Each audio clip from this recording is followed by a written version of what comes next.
Escolhido pelo Mestre, das ovelhas conduzir, envolve-nos esperança, nos ensina o caminho a seguir.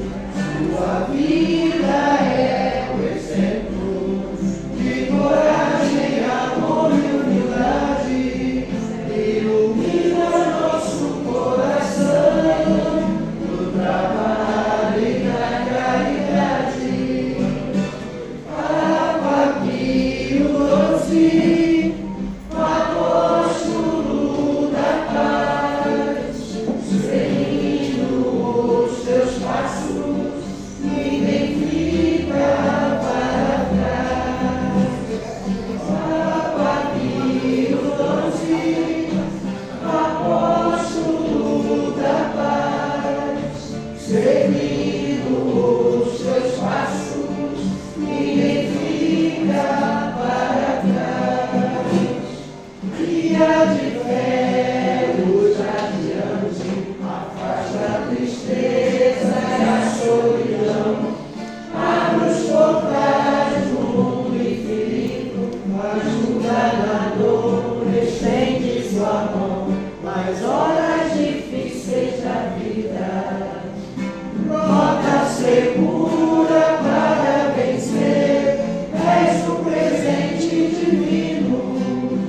Lutar com humildade é o caminho, ensina-nos a renascer. Papa Pio XII, apóstolo da paz, seguindo os teus passos, ninguém fica para trás. Papa Pio XII, apóstolo da paz, seguindo os teus passos, ninguém fica para trás. Seguindo os teus passos, ninguém fica para trás. Seguindo os teus passos, ninguém fica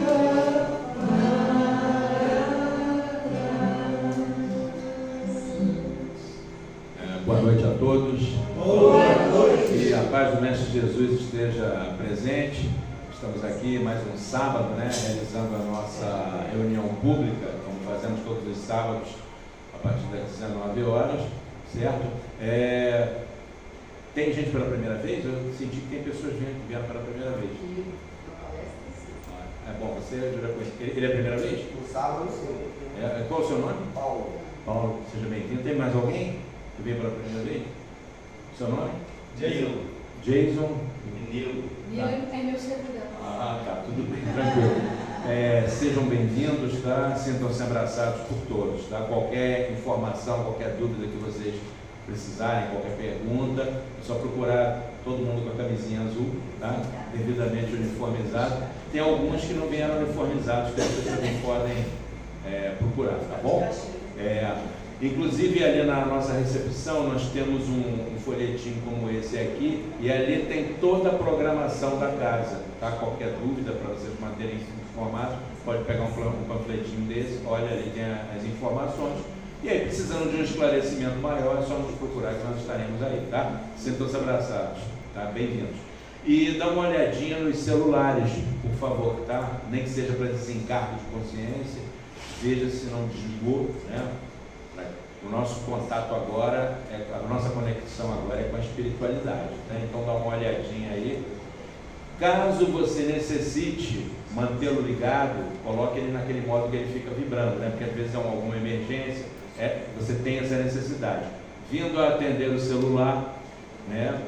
No caso, procure atendê-lo lá no pátio, porque de repente você pode vir atendê-lo no momento em que o palestrante está realizando o trabalho dele, né? Aí se você atender muito perto, aí às vezes sem querer a gente começa a falar alto, naturalmente haverá uma interferência, né? Agora, se não existe essa necessidade, mantenha desligado e sem problemas, tá bom? E hoje nós estamos aqui tendo a satisfação, o prazer de receber a nossa companheira Ana Laura Calenzo, da Sociedade Espírita Renascer, localizada lá em Anaruama, e o tema que ela vai nos apresentar é Bem-aventurados os aflitos, certo? E lembrando também que no dia 5 de maio nós vamos ter o nosso bazarzão, tá? Quer dizer, nós temos um bazar aqui que funciona, nesse panfletinho que eu falei, tem até os dias que ele funciona, mas nesse dia, no dia 5 de maio, que cai no domingo, vai ser um dia especial, tá? Então, se vocês quiserem vir, podem vir aí, que tem muita novidade lá no bazar, tá bom? Então, dia 5 de maio será o nosso bazarzão. E a partir de que horas mesmo? 10 às 15. Então, de 10 da manhã até as 15 horas, que é no domingo, dia 5 de maio, tá bom?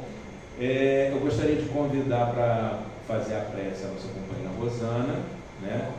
A página é a Rosana e a prece é a Eliane, tá bom? E eu só queria pedir uma coisa, aqui nunca aconteceu isso, graças a Deus nunca aconteceu, mas às vezes em algumas casas espíritas, em reuniões públicas, às vezes acontecem um chamado conversas paralelas. Aqui, graças a Deus, nunca aconteceu, mas é sempre bom a gente alertar, né? O que acontece? Às vezes o palestrante está desenvolvendo um tema, e às vezes é um tema até interessante, aí a pessoa começa a conversar com a outra que está do lado, e às vezes é um zoom que vai começando a atrapalhar, tá entendendo? E às vezes toma uma proporção que incomoda até o palestrante, tá entendendo? Então, caso você precise, se você tenha uma dúvida, se o palestrante tiver tempo, no final da palestra, você chama ele para tirar alguma dúvida, conversar com ele e tudo. E se for uma palestra em que o palestrante interage com o público, aí é diferente. Mas quando não há uma interação, por favor, né, eu gosto sempre de avisar isso, sempre se manter em silêncio, né, porque é desagradável, né, a pessoa começar a bater papo na hora da palestra. Entendeu? Aqui, graças a Deus, nunca aconteceu. Mas em algumas casas espíritas, às vezes acontece. Tá bom? Então, por favor, Eliane.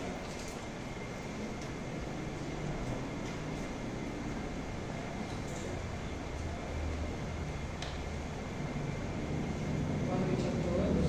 Boa noite. Livro Caminho, Verdade e Vida, de Francisco Cândido Xavier, pelo Espírito Emmanuel. É o capítulo 27, Negócios. E ele lhes disse: por que me procurares? Não sabias que me convém tratar dos negócios de meu pai? Quem diz é Lucas, está no capítulo 2, versículo 49. O homem do mundo está sempre preocupado pelos negócios referente aos seus interesses efêmeros. Alguns passam a existência inteira observando a cotação das bolsas. Absorvem-se outros nos estudos dos mercados. Os países têm negócios internos e externos. No serviço que lhes dizem respeito, utilizam-se maravilhosas atividades da inteligência.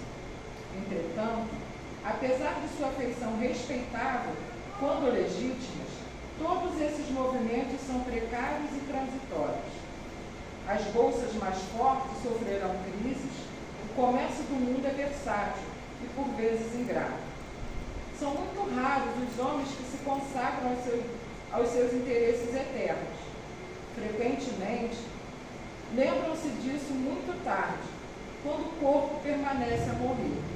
Só então quebram o esquecimento fatal.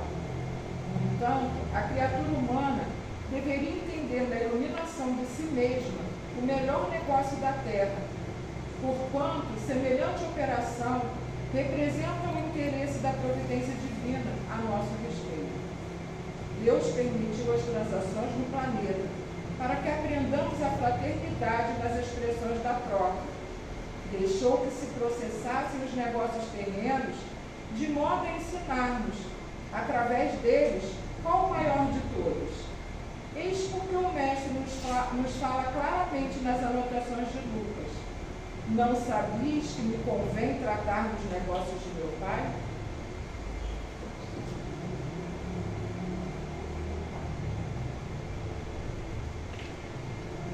Então, meus irmãos, vamos agora levar os nossos pensamentos ao alto. Deus, nosso Pai, poder e bondade infinita, amado Mestre Jesus, farol de nossas almas, luz em nosso caminho, Estamos aqui felizes por estarmos reunidos essa noite para mais um aprendizado. Que nossas mentes e corações estejam abertos para receber cada palavra e colocar em prática em nossas vidas, para que possamos usar, como disse a página, a nossa inteligência a serviço do bem, do amor, da caridade, visando sempre a nossa felicidade na vida futura. E assim pedimos a permissão de Deus, a permissão do Mestre de Jesus e do Papa Pio XII, mentor espiritual da casa, para darmos início aos trabalhos da noite de hoje. E assim seja, graças a Deus, graças a Jesus.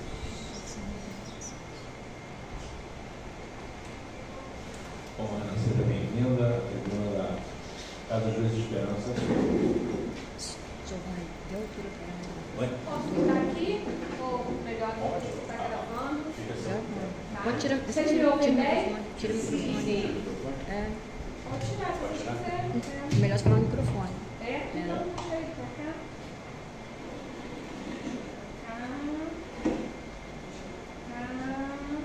Já chego fazendo bagunça, né? Pode colocar ele aqui. Ah, e os livros? Olha quantos livros vamos estudar. Se eu ficar com a mão ocupada, como é que eu vou abrir os livros para a gente estudar? Não é? Isso. Mas pode chegar mais? Ó. Ficou bom? Beleza? Então, boa noite a todos. Boa noite. E boa noite, lindo. Ó, cheio de boas energias. Deixa eu fazer o dever de casa. Eu acho que eu desliguei o celular assim que eu cheguei. Espera aí. Deixa eu conferir, né?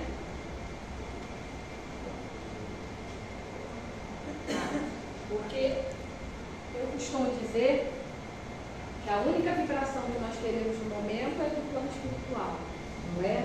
As vibrações do celular ficam para depois. Já ficamos nas vibrações do celular o dia inteiro. Então, sábado, 7 horas da noite, eu não vim aqui para fazer palestra, viu, Jade? Não vim. Eu vim aqui para nós conversarmos, né? Eu vim aqui para que nós possamos trocar ideias sobre o tema da noite de hoje. Bem-aventurados aflitos, porque serão consolados.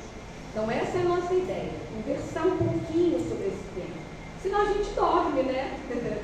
Sábado já tivemos múltiplas tarefas, nós entramos na casa espírita, começamos a relaxar. Vocês estão sentindo? Ó, percebem as vibrações do alto? Percebem que a gente está começando a estar aquela relaxada, daquele dia tão cheio de tarefas, tão cheio de coisa. Porque quem trabalha durante a semana tem um sábado para fazer N coisas, não é? E tem aquelas pessoas que também trabalham no sábado. E bem-aventurados aflitos. E nós já começamos passando, sentindo na carne, na própria pele, a aflição de não conseguir chegar no horário. Qual é a graça de falar sobre a aflição e não passar por ela? Um pouquinho que seja. E teve mais alguém que ficou aflito aqui também com a minha demora. Quem foi que ficou aflito? Quem falaria? Ó, meu marido. Peço desculpa. Mas acontece, né? Mas alguém mais aqui ficou aflito. Porque lá, caramba, não chega, como é que vai ser? Quem era o meu substituto? Ah, ele está tranquilo, ele não se afligiu de maneira nenhuma. Então esse é o nosso tema da noite de hoje. Sábado, 7 horas, estamos aqui para conversar sobre a aflição. E eu trouxe vários livros, porque não me disseram que horas é para acabar, então vamos ficando aqui conversando um pouquinho. Não está ruim para você aí, não? Não, faz bem. Está bem? É que eu não te vejo bem. E é bom que a gente se veja, né? Estejamos juntos. Então, essa passagem do Evangelho, eu trouxe o evangelista Mateus. Tá? Não sei se aqui os palestrantes têm o hábito de trazer a Bíblia. Nós estudamos a Bíblia, não é? Se não estamos estudando ainda, estamos atrasados. Porque precisamos estudar a Bíblia na sua minúcia. Eu trouxe então essa passagem, está lá no Evangelho segundo Mateus. O Evangelho não é de Mateus, é escrito por ele, é segundo ele. segundo a interpretação dele dos ensinamentos daquilo que Jesus trouxe e exemplificou. Então nós temos ali o capítulo 5, as bem-aventuranças. E é o discurso, o sermão sobre a montanha, ou sobre o monte, ou na planície, onde quer que queiram que haja acontecido, né? Porque essa discussão aí foi numa montanha, não foi na montanha, não é o nosso caso. Porque teve alguém que disse, né, que se todos os livros se perdessem e ficasse somente as bem-aventuranças, estava tudo resolvido. Quem é que disse isso? Já estou gostando, ó. Os alunos aqui são aplicados, hein? Não é? Então, para mim, Ana Laura, no meu sentido, realmente as bem-aventuranças, para mim, é uma poesia. É de uma poesia, de um sentimento que vai realmente invadindo os nossos sentimentos. Em Mateus, no capítulo 5, ele vai dizendo, o capítulo é de 5 a 12, capítulo 5, versículos de 1 a 12. E ele fala assim, ó, vendo ele as multidões, vendo Jesus as multidões, subiu à montanha e ao sentar-se, aproximaram-se dele os seus discípulos. Então nós vamos ver que não eram 3, 2, 1, como muitas vezes em algumas situações nós vimos que Jesus estava acompanhado de 3 discípulos. Nesse caso ele estava com todos os seus discípulos. Então ele senta, acompanhado dos seus discípulos, e mais quem, gente? Uma multidão. Quem falou uma multidão? Alguém soprou. Uma multidão. Então ele disse, e pôs-se a falar e os ensinava, dizendo. E na Bíblia de Jerusalém, ele troca a expressão bem-aventurados e utiliza a expressão felizes. Então ele diz, felizes os pobres no espírito, porque deles é o reino dos céus. Felizes os mansos, porque olha que turma boa, gente. Felizes os aflitos, porque serão consolados. Que bom, né? Então eu estou sendo consolado da minha aflição inicial aqui com vocês, né? Então ele fala, nesses primeiros, eu não vou ler todas as bem-aventuranças, mas essas 3 primeiras bem-aventuranças, eles está falando de situações, não é? Está falando de pessoas, ele não está falando de comportamento. Depois ele começa a falar de comportamento. Felizes os que têm fome e sede de justiça. Aí ele começa a falar da atitude moral. E aqui ele está falando das pessoas, de seres humanos, né? Que eram, naquele momento, comumente conhecidos como os infelizes, os deserdados da terra. Mas que para Jesus, na verdade, eles é que são os verdadeiros felizes. E como entender isso, gente? Como é que nós vamos entender isso? Como pode uma pessoa que vive em aflição das mais diversas ser feliz? E se o próprio Kardec diz no Evangelho, né? O Eclesiastes diz que a felicidade não é deste mundo. Então, primeiro nós precisamos refletir, no meu sentido, eu gostaria da ajuda de vocês, né? O que nos aflige? O que nos aflige, gente? O que está nos afligindo nesse momento? Em que situação nós estamos vivendo? Porque talvez eu não tenha alguma aflição minha exatamente, mas diante do que nós estamos vivendo, eu consigo não ficar aflito? Tarefa difícil, né? Tarefa difícil. Porque eu já tenho as minhas aflições íntimas e pessoais. Daí eu pergunto, a gente para pensar o que me aflige? O que está afligindo a cada um de nós? Se é que nós estamos sentindo alguma aflição. Não é? O que aflige? É a questão do material que eu não consigo conquistar? É um problema na minha relação? É uma dificuldade financeira? É uma doença? O que aflige? A violência. O que mais que está afligindo a gente nesse momento? Fala, Jair. As guerras, a fome. O que está nos afligindo, gente? Vamos animar, que essa pergunta é fácil. As injustiças, a intolerância, A violência. que ele também falou, o preconceito. Então são muitas as coisas que nos afligem. Mas Jesus disse, né? Felizes os aflitos, porque serão consolados. Quem é que traz esse consolo para nós? Quem é o Consolador prometido por Jesus? Porque lá em João, no capítulo 14, João nos conta que Jesus disse, e só encontramos essa passagem no Evangelho segundo João. Mateus, Marcos, Lucas, esquece que não tem. Só no Evangelho segundo João. Porque João nos diz, Jesus disse, né? Se me amais, guardais os meus mandamentos. E eu pedirei ao Pai, e Ele vos enviará outro Consolador, que ficará convosco, que vai lembrar o que eu disse, mas vai trazer algo mais. Então, se vai lembrar o que Jesus disse, é porque nós esquecemos o que Ele disse. E no momento da aflição, nós tomamos choque. No momento da aflição, nós, muitas vezes, esquecemos o que Jesus disse. E quando nós esquecemos o que Ele nos disse, nós nos afundamos na aflição.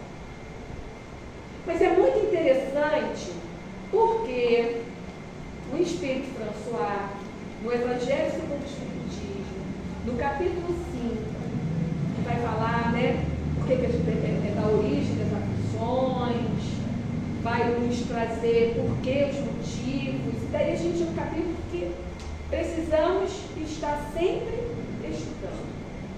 E na parte quando ele fala que a felicidade não é deste mundo, François, numa mensagem de Paris, 1863, ele nos diz o seguinte: não sou feliz. Começa ele com a mensagem. Não sou feliz. A felicidade não foi feita para mim. Será que nós em algum momento pensamos isso? Que nós não somos felizes? E que a felicidade não é feita para mim? Mas a felicidade, enfim, é feita para mim ou não é? É ou não é, gente? Não estou sentindo feliz. Vocês vieram aqui para não serem felizes? Eu vim para ser feliz. Eu vim para ser feliz. Não é? Então ele começa dizendo assim, né? Alguém mais aqui não quer ser feliz? Ai, que bom que todo mundo quer ser feliz. Então, muitas vezes, na nossa caminhada, nós dizemos, não sou feliz. A felicidade não foi feita para mim. E é muito interessante que quando ele vai falando, ele vai dizendo que não só aquela pessoa que tem uma doença física, que tem uma doença, algum problema moral, espiritual, aquela pessoa que não tem os recursos financeiros. Ele fala que até aquelas pessoas que têm a juventude, que têm o poder, que têm a situação financeira, não se sentem felizes. Daí a gente não consegue compreender. Vocês lembram da história do mancebo rico? Aquela passagem do Evangelho, em que aquele jovem rico, poderoso, que ele vencia as corridas de vida. Então ele tinha muito dinheiro, ele tinha muito prestígio. Mas ele era feliz? Não, gente. Ele não era feliz. Algo o inquietava. Não é verdade? Tanto que ele se aproxima do Mestre Jesus para ter ali uma conversa com ele.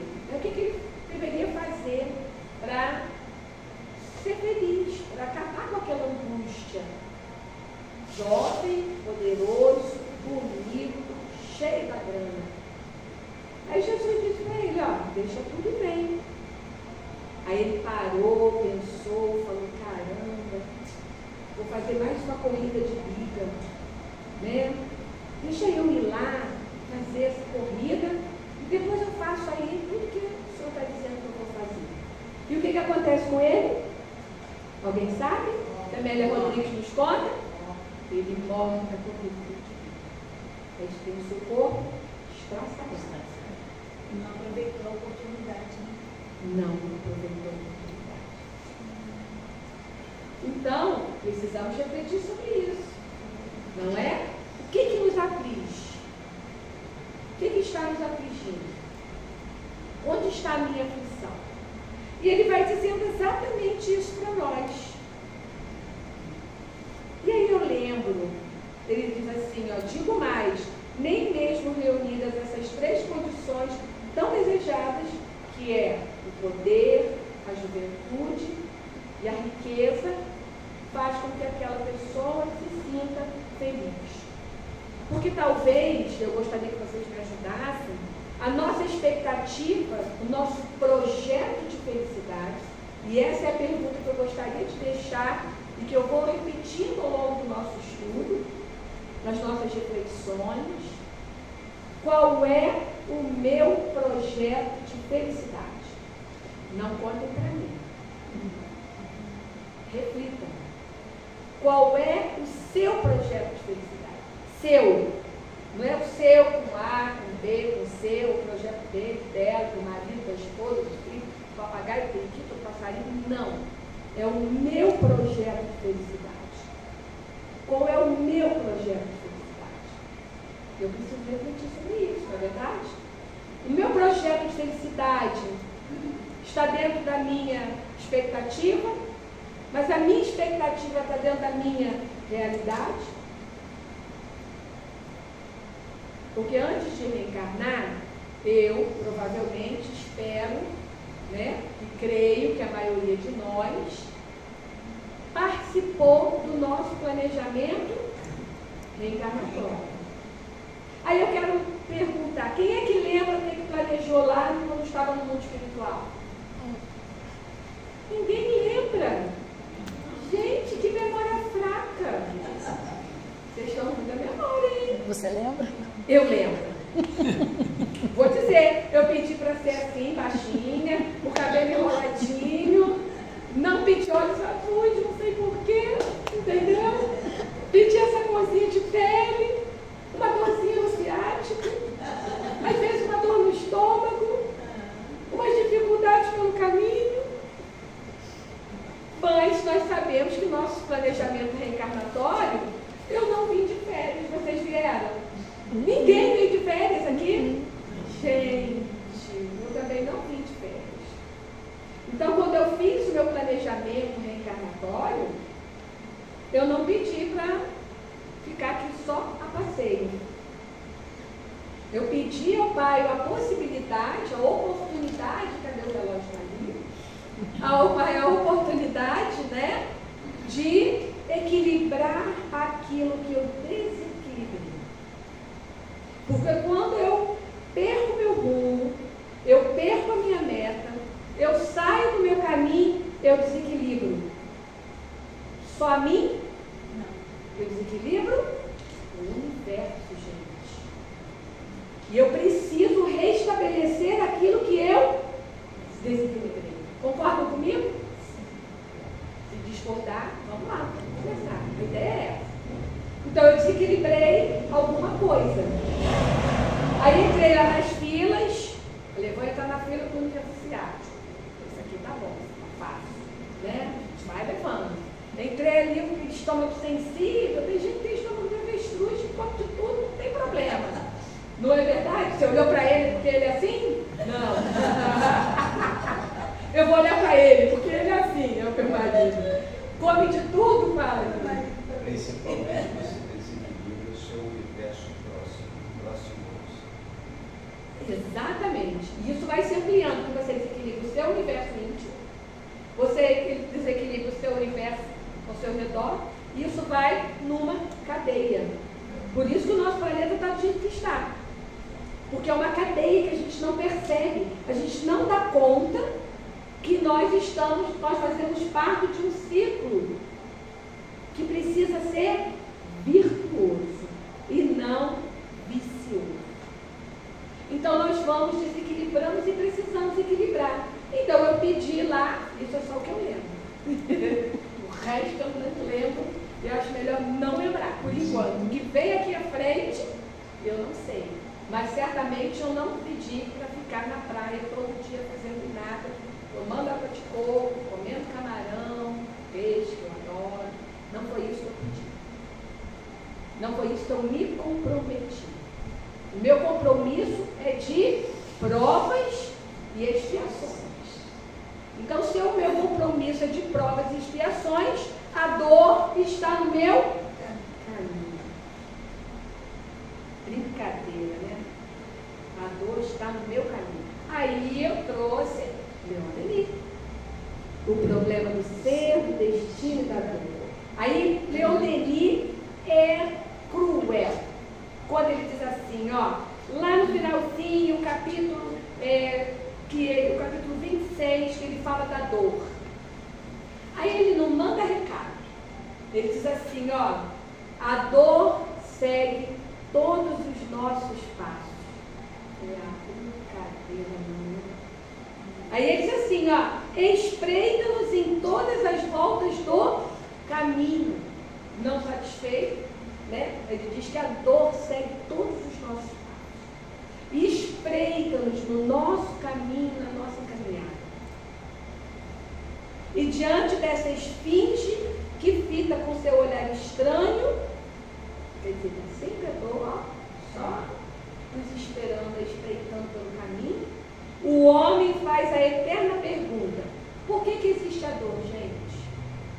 Alguém sabe me dizer? Para amadurecer. O que mais? Para evoluir. Nos despertar. Para nos despertar. O que mais, gente? No sentimento de vocês. Quando chega o momento da dor. Para aprender. Porque isso é muito íntimo. É muito pessoal, vocês não acham? Essa relação de cada um de nós com a dor é uma coisa muito pessoal que muitas vezes nós não entendemos. Que o que dói em mim não dói nela, o que dói nela não dói em mim. E muitas vezes as proporções são distintas. Fala, Jair. Para trabalhar a nossa resignação diante das coisas da vida. Para trabalhar a nossa resignação diante das coisas da vida, das dificuldades. Mas aí ele pergunta: e no que lhe concerne uma punição? Seria para nós. O que é a dor? É uma punição, gente? É uma expiação, como dizem alguns? É reparação do passado, resgate das faltas cometidas? Qual é o nosso sentimento? Seria uma punição? Não. Não? Não? E se eu disser que é uma punição? Vocês vão brigar comigo? Não. Depende. É uma punição qualquer. É uma punição de mim para não do pai. O pai não nos pune. Eu quis dizer que isso não é uma punição do pai. Isso aí. Como nós aprendemos e ensinamos equivocadamente as nossas crianças. Não ensinamos? Olha, Deus vai te punir, vai te castigar. Né? Menino, não faz isso que Deus vai te castigar. Gente, 2024 nós já estamos. Jesus já nos ensinou que Deus é um pai de amor, misericórdia. Está fraco, Senhor. Compaixão. Deus é um pai de amor. Não tenhamos dúvida disso. Incondicional. Incondicional. Enquanto o nosso amor é seletivo, do Pai não é seletivo. O Pai ama todos nós. Todos nós. Porque Ele não está preocupado com as nossas dificuldades, com os nossos erros, com os nossos defeitos. O Pai sabe das nossas capacidades. O Pai conhece as nossas potencialidades. Ele deixou a sementinha do amor dentro de cada um de nós. Não só do amor, da paciência, sabia? Tem aí, ó, todo mundo tem sementinha da paciência, da indulgência. Tudo que nós sentimos falta está dentro de nós. A justiça, a caridade, o perdão, tudo está aqui. A paciência, a misericórdia, a resiliência, a resignação, está tudo aqui. E aí ele fala para nós que a dor é uma expiação, como dizem alguns. Aí é que está. É a reparação do passado, é resgate das faltas só do passado, é do presente. Como é que é, gente? Pode ser? Do que? Do passado? Do presente? Passado, do presente. Então, toda vez que nós vamos na contramão das leis de Deus, eu estou desequilibrando a mim, ao universo. E eu preciso reequilibrar. Mas eu gosto de lembrar que ele fala assim, que a dor é uma lei de equilíbrio e educação. Como alguém disse, né? Estamos aqui, a dor, para nos educar. Mas eu fiquei pensando, não, eu sou filha de Deus. Se Deus é amor, e a dor segue todos os nossos passos, o amor também segue todos os nossos passos. Segue ou não segue? Segue todos os nossos passos. Então, quem escolhe o caminho somos nós. E não esqueçamos que hoje eu estou escolhendo o caminho do futuro, do amanhã. Eu estou plantando hoje o que eu vou colher, porque a semeadura é livre. Mas a colheita é obrigatória. Não tem como. A gente planta, tem que colher. Porque essa é a nossa expectativa. Ninguém vai plantar alguma coisa sem esperar uma colheita, colher alguma coisa. Então ele fala, né, que sua ação é benfazeja para quem sabe compreender a dor. Mães somente podem compreender aqueles que sentem a dor na pele. Não é verdade? A gente só consegue compreender como ter a energia elétrica boa quando ela falta. Não é? A gente só valoriza a água quando ela acaba. Daí a gente fica no desespero medonho. Não é? Porque não tem a água. A gente só dá valor quando perde, quando se distancia. Então nós precisamos parar para pensar qual é o meu projeto de felicidade. Porque se eu tenho um planejamento reencarnatório em que eu vim aqui não para passear, eu vim aqui para experienciar a dor, mas também o amor. Não podemos esquecer disso. Mas eu vim para experienciar, para aprender também, equilibrar a educação através da dor. Só que quando eu chego aqui, como eu esqueci tudo que eu planejei lá, eu crio uma expectativa de felicidade diferente da minha realidade e da minha possibilidade. Não é verdade? E aí eu me frustro. Aí eu vou dizer, eu não sou feliz, nada dá certo para mim, eu sou infeliz, Deus não me ama. Daí a gente vai colocando lá, né? Meu pai, o que você fez comigo, meu Deus? O que você está fazendo isso comigo? Não é? Quando, na verdade, nós é que somos os responsáveis por aquilo que nós plantamos. Então, Leon Denis, ele diz com muita clareza nesse capítulo que a dor é uma lei de equilíbrio e educação. Mas ele também tem um capítulo que ele fala sobre o amor. Ele vai falando, trazendo, nos envolvendo aí, também buscando nos envolver nesses sentimentos.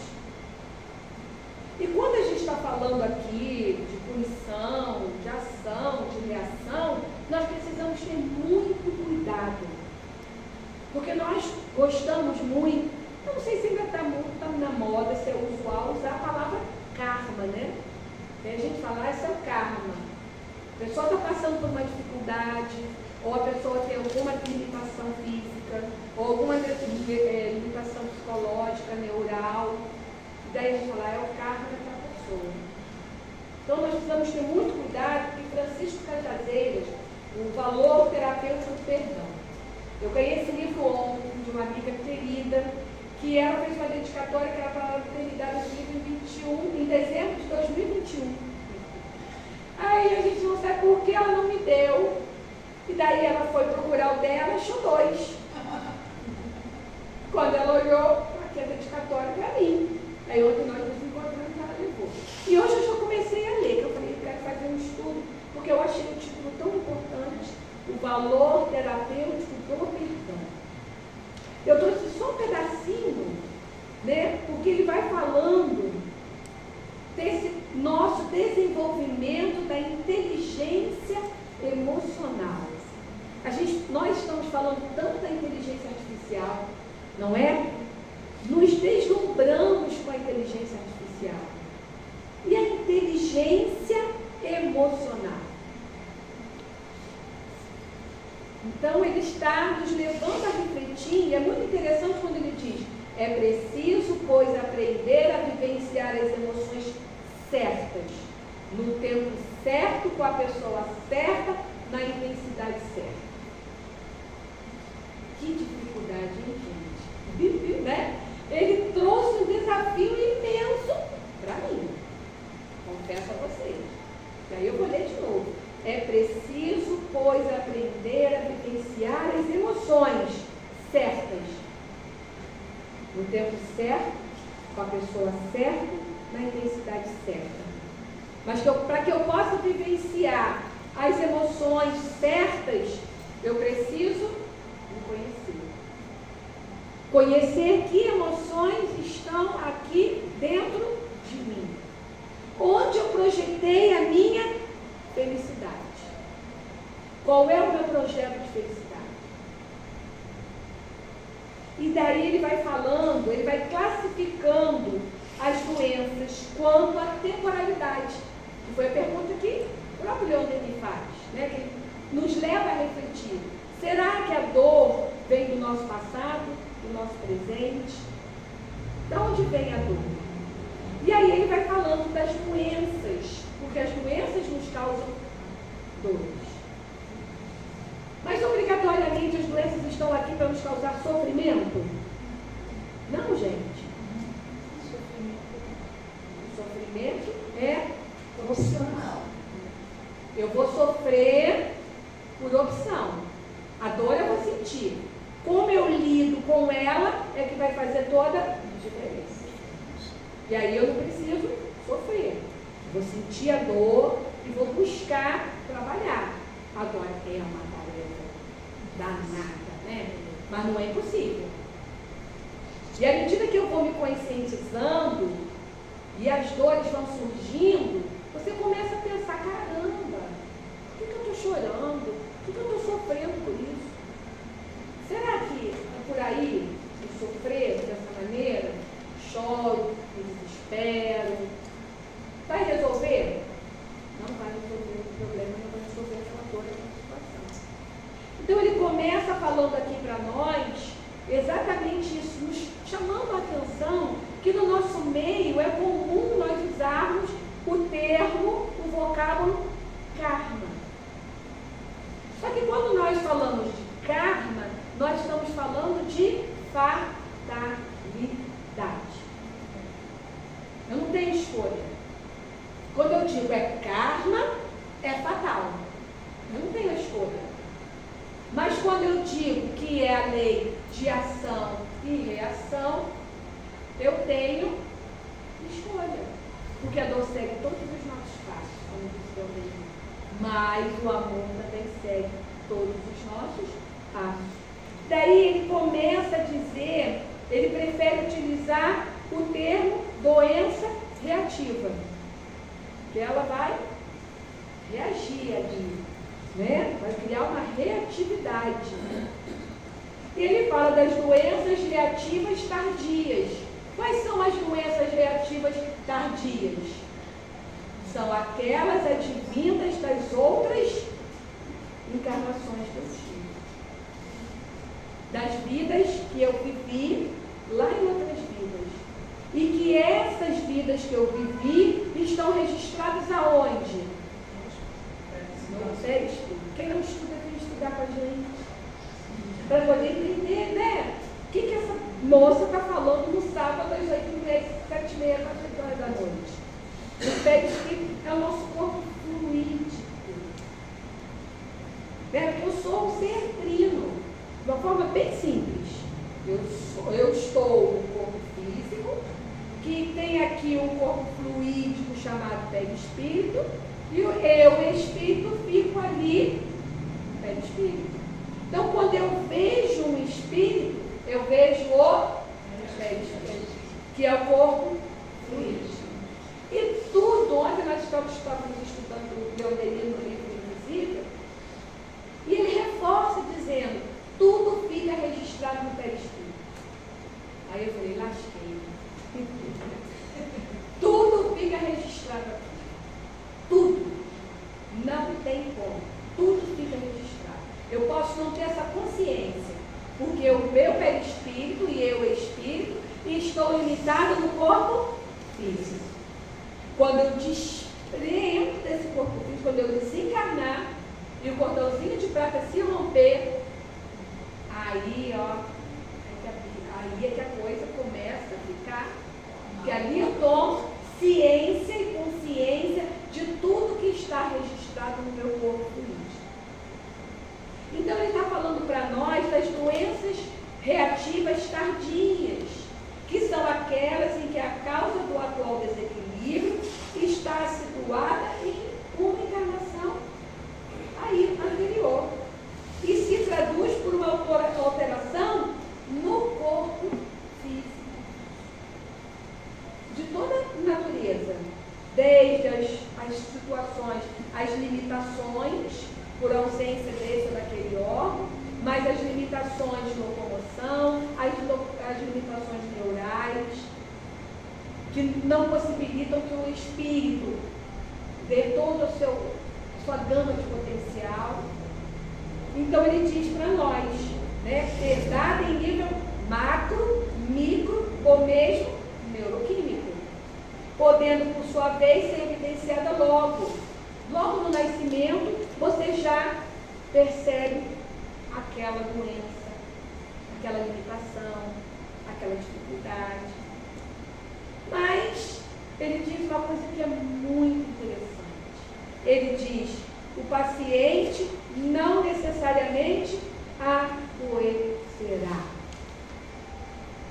Não necessariamente ele vai adoecer, ficando muito frequentemente ao sabor de sua atitude diante da vida, de seu comportamento, da sua educação, naquele ponto que lhe resultou aquele problema, aquela situação vibratória no perispírito. Então não é diferente de karma, porque quando a gente fala que é karma, não tem saída. Mas quando a gente fala de lei de causa e efeito, ou como ele diz, de doença reativa, eu tenho a opção de mudar o meu caminho.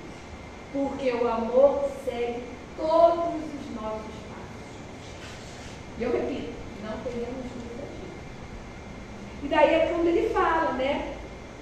Que às vezes aquela pessoa tem a predisposição à depressão, mas como ela vive, ela pauta a sua vida e frequentemente as existências com fins evolutivos, ele fala, se defrontará com situações que exigirão dele paciência, humildade, confiança, fé em Deus, fé na vida. Então, quando ele segue esse caminho, a doença vai atingi-lo? Não vai atingir. Que bom, né? Que nós estamos aqui sentados aprendendo e refletindo sobre isso. Para que nós possamos, nas situações da vida, buscar viver dessa maneira. Para que se alguma doença eu ainda precise, está aqui, ó, para que eu tenha necessidade de passar, essa necessidade, entre aspas, seja substituída pelo bem, pelo amor, e não pela dor. Então, isso é que vai fazer a diferença nessas doenças que ele chama de reativa. A forma como eu vou lidar com ela. Então, o paciente herda do seu passado espiritual as dificuldades atuais e a necessidade do enfrentamento dos resgates educativos. Então, a dor não é nosso inimigo. Alguém quer sentir dor? Ninguém. Ai, gente, eu acabei de falar que é dolorzinha. Não querem. Maria também não. Né? Mas no momento que ela venha, eu preciso refletir sobre isso.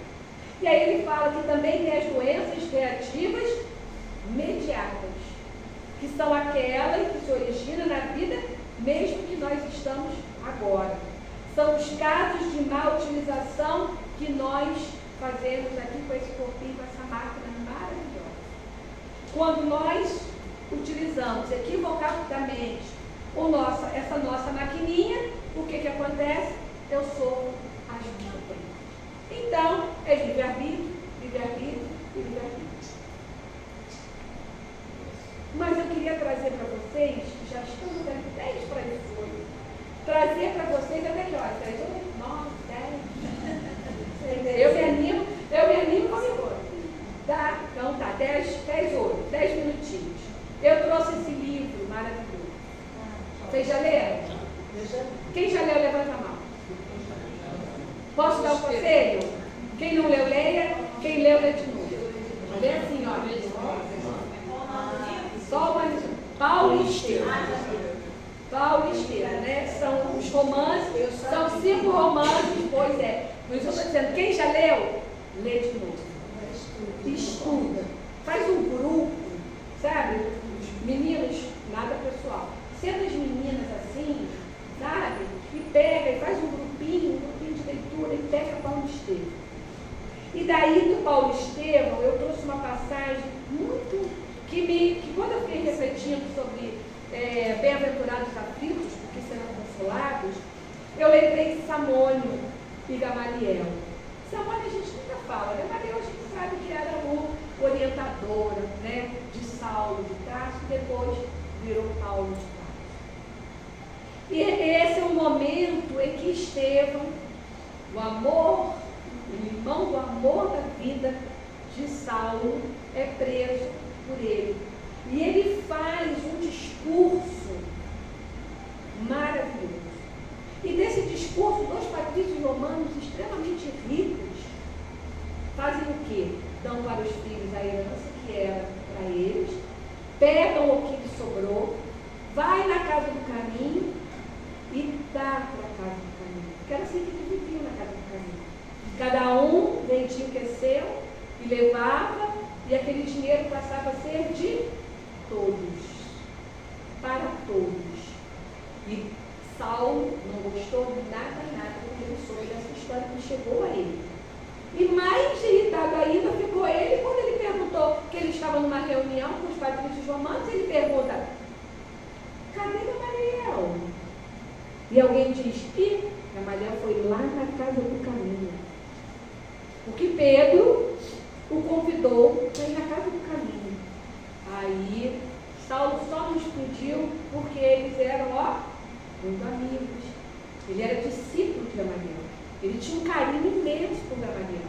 E Gamaliel vai na casa do caminho. Porque quando ele vê Estevão falando da casa do caminho, falando do Cristo daquela maneira, e vê Saulo veementemente indo lá e querendo fazer, perseguir os cristãos a qualquer preço, a qualquer custo, ele vai e atende ao convite de Pedro. E quando ele entra, ele mal entra, ele encontra Samônio, um amigo dele, muito rico, muito rico. E aí quando ele olha, ele reconhece, um reconhece o outro, Samônio até diz assim: ai, que bom que algum amigo meu me viu nessa situação. E Gamaliel não entende. Por que você está fazendo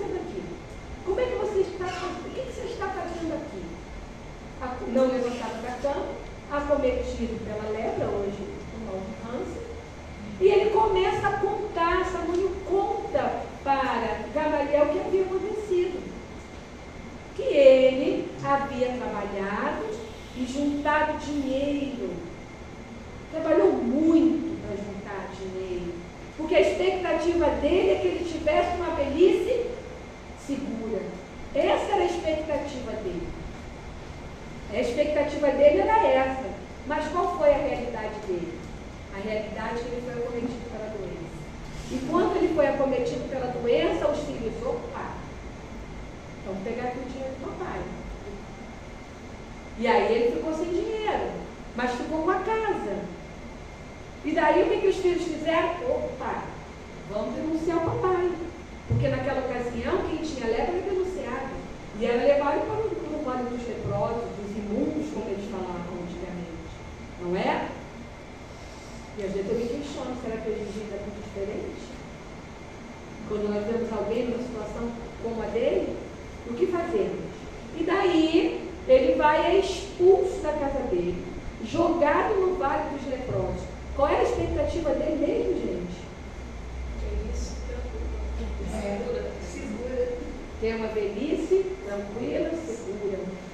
Possivelmente deixou de viver coisas, conviver para juntar aquele dinheiro.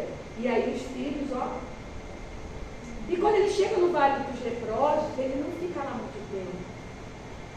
Porque ele já tinha uma situação, ele já tinha um conhecimento, ele já tinha um discernimento. E era muita dor. Imagina, né? Não dá para a gente imaginar.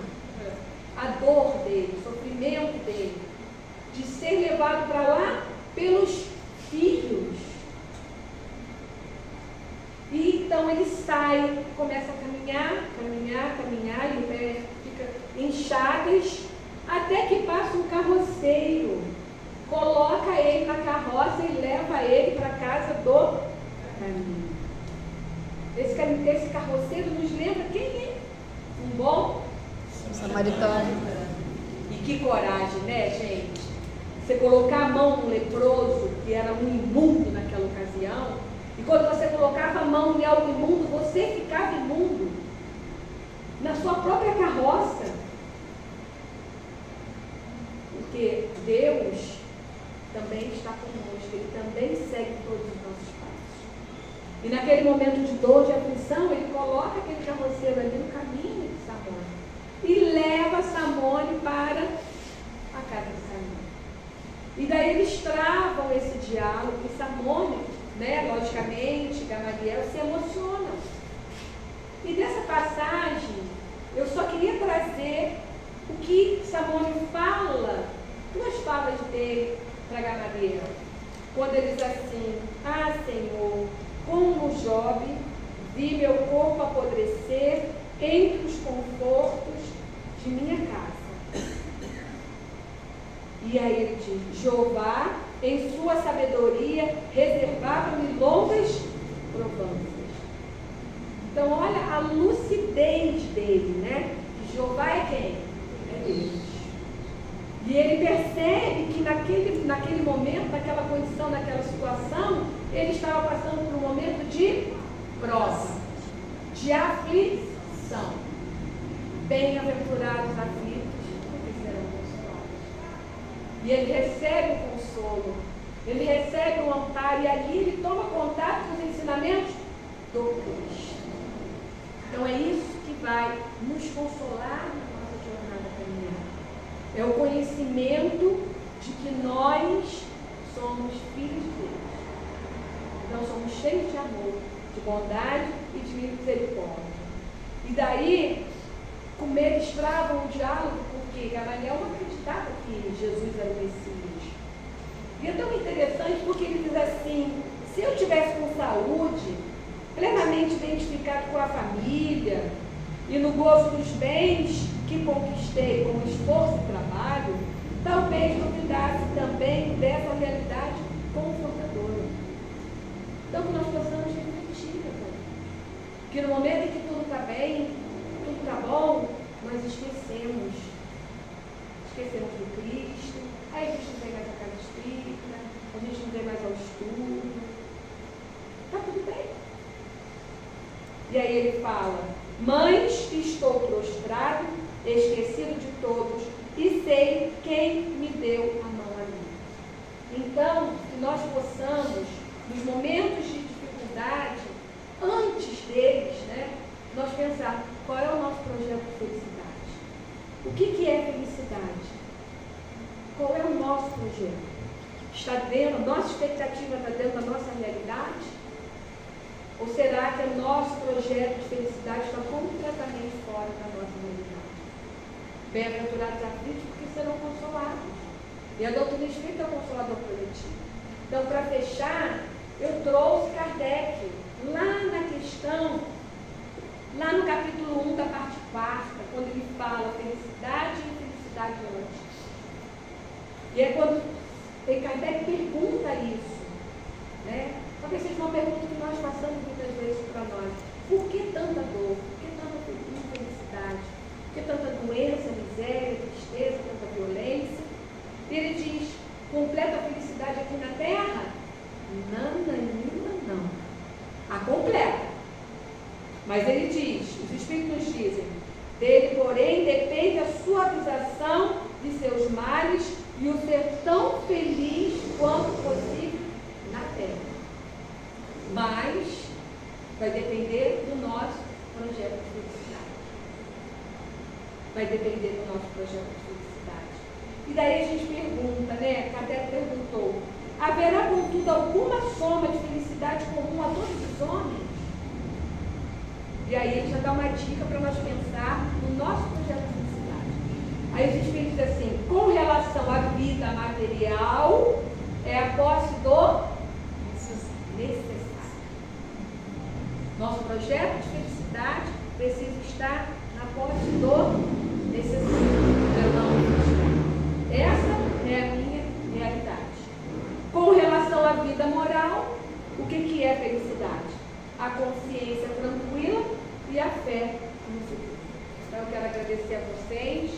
Desculpa aí que eu estou em cima da hora, desculpem o atraso, mas que nós possamos refletir, viu? Não fui eu tanto, trouxe todos, a gente falou um pouquinho de cada um, não é? Porque eu gosto de trazer os livros, que é importante a gente manusear os livros, estudar, é muito importante. Porque assim vai clareando as nossas mentes, né? Como diz Alcine no livro de Renúncia: conhecer, meditar, sentir para vivenciar. Então é importante isso, tomar o conhecimento, porque esse conhecimento a gente está meditando sobre isso que eu falei: lê o livro, agora lê de novo, agora estuda, meditando, buscando sentir toda aquela energia do livro Paulo Estevam, do livro Renúncia, do Evangelho do Cristo, para que nós possamos então, sentindo, aí a gente começa a mudar o nosso comportamento. Que a todos façam, né, Jesus continue nos envolvendo. Muito obrigada.